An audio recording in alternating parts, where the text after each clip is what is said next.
Alright, Flower Mechanic here, and today we are working on a 2005 Jeep Liberty, and the customer is complaining about the car not shutting off when she turns the key off. So the engine continues running even when the key is off on this Jeep. Basically, I went in ahead and hooked the DRB up to it so we could scan it for codes, and we have a number of different codes here. Let's see. Start at one for you. P0515 invalid skim key entry. Fuel pump relay P0627. You got a p0480 low speed fan relay circuit. p0645, and that's for the AC clutch relay circuit. And a p0481.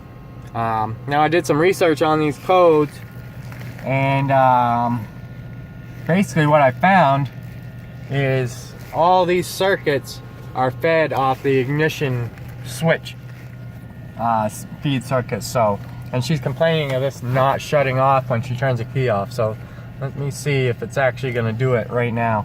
I'm going to go ahead and turn the key off. Yeah, and this thing's still running. I don't know if you guys can hear it. Oh, it almost wanted to stall there. Oh, it did stall, but once the ignition switch was off, it actually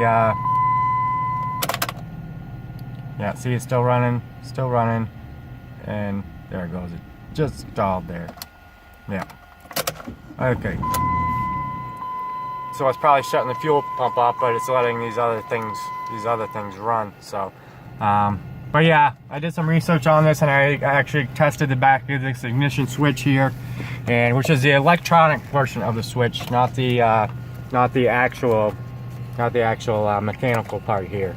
We're talking about the switch on the left side of the steering column.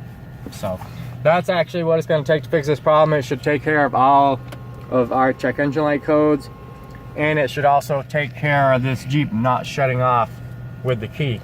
So just want to do a quick little video on what it's going to take to fix your Jeep not shutting off if it's setting these codes. So thanks for watching. If it was helpful, be sure to hit the thumbs up. If you haven't already, be sure to subscribe to the Flower Mechanic.